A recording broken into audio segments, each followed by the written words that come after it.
Dan Brown's bestseller, The Da Vinci Code, which features a hidden truth guarded for centuries by a fictional cult called the Priory of Sion.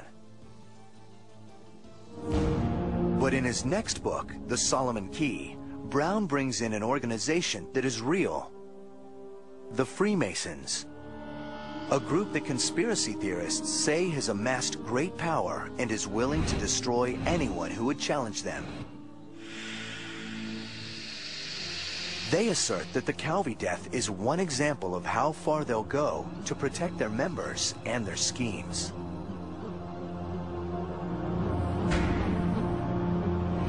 Another so-called example is the 2004 shooting death of William James in Long Island, New York.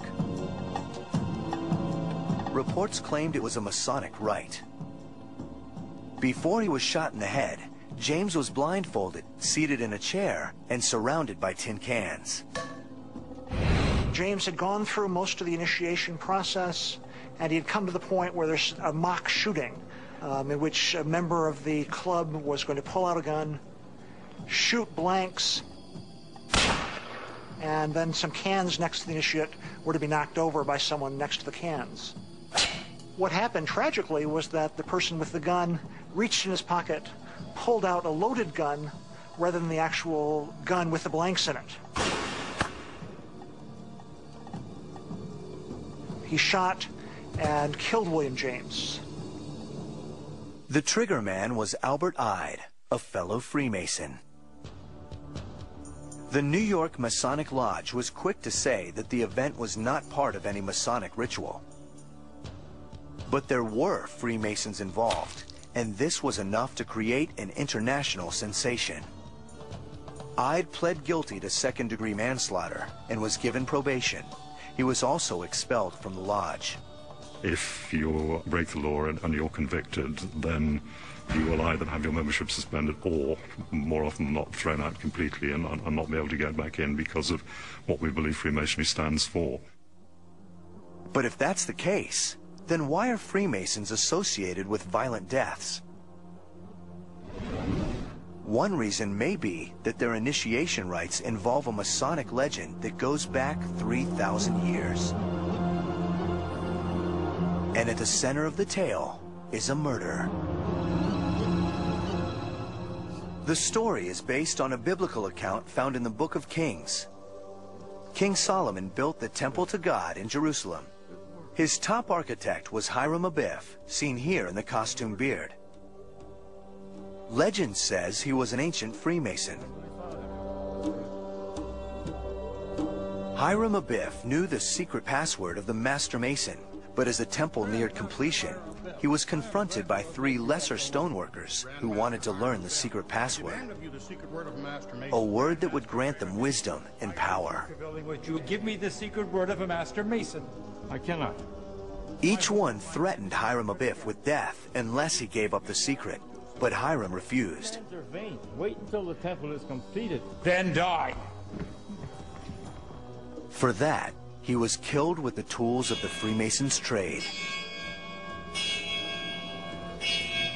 A death toll sounds, and Hiram's body is removed from the stage. When you act out the role of Hiram Abiff, it's the most dramatic way of learning what your deepest fears are. The 3 assassins plant an acacia tree over the grave. Then they try to board a ship to flee the realm, but they have no permission to leave. Meanwhile, Solomon learns that Hiram is missing, and he orders his men to search for the architect. To the temple and see if he cannot be found. Some time later, the killers are found and are brought to the king of Tyre. All 3 admit their guilt, and the king orders their execution. Later, Hiram's death is confirmed when his pendant is discovered. And when his body is found, it is carried off to a proper burial.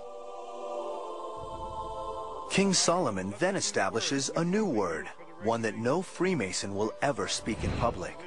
This word is the passkey to the 3rd degree, one of the Masons' most tightly held secrets. That secret word is only, however, a substitute for the true pronunciation and understanding of the Tetragrammaton, or Yod-He Vav-He, or YHVH. Only a substitute. And that word is Mahabon, and which I believe is a corruption of the Hebrew Mahaboneh, which can be translated, "What? Is this the builder?" And Hiram, of course, was a builder. My name is Stephen Tsoukalos, and I'm not a Mason. The ritual of the third degree is not about protecting a word. It's about being entrusted with a secret. It's an attempt to make every candidate completely reassess his life. That's why it's dramatic. I mean, it's supposed to be life-changing. But some see this ritual murder as a method of indoctrination into a sinister cult. According to Masonic ritual, if you break your oaths, you will be murdered. That is the basic of the oath. And as you go up in degrees, the punishments become more bizarre, from having your throat slit to having your chest open perpendicular. In the higher degrees, the top of your head will be taken off, and your brain will be exposed to the heat of the noonday sun. Naturally, the Masons regard all this as absurd. What we have today, unfortunately, is a situation where people now, especially non-Masons, look at what Freemasons do in these dramas, in these plays, and believe them to be literally true. And of course, they are not. But if this is the case, then why all the mystery? And why do some believe the Masons maintain their secrets with the threat of murder? The key lies in how Hiram Abiff ties the Masons to another secretive society, the Templar Knights, and to a 500-year conspiracy that some claim has shaped the course of history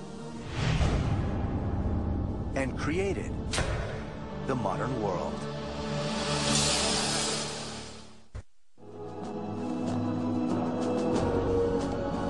War, depression, revolutions, religious movements.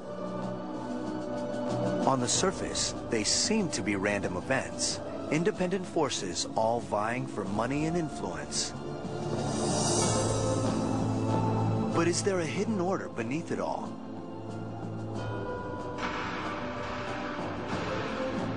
Are these events in fact orchestrated by a conspiracy of power brokers, directing the business of the world through elite organizations and secret societies? When the Bilderberg meets, you know, and they were set up by leading Masons, the Ford Foundation and the Rockefeller Foundation. Most of the key people that get invited to them are Masons. But can any one organization be so powerful, ruthless, and invisible that it charts the course of history and controls the lives of millions? And are they willing to kill to preserve their silent grip on the levers of power? Freemasonry serves a very important role in conspiracy theories. It is undoubtedly the largest single organization which is secret, which people know about. It's international, it's found in every country. So it's a perfect vehicle to enable an international conspiracy to take effect. The story of Hiram Abiff suggests that the Masons go far back in history, to the designers of the Temple of Jerusalem. Some push it back even further, to the very founders of civilization.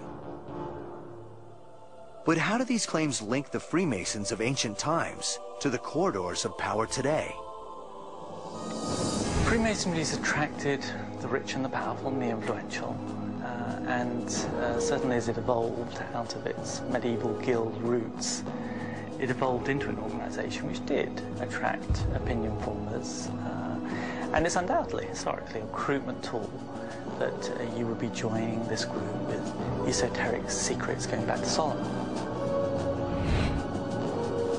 Solomon's Temple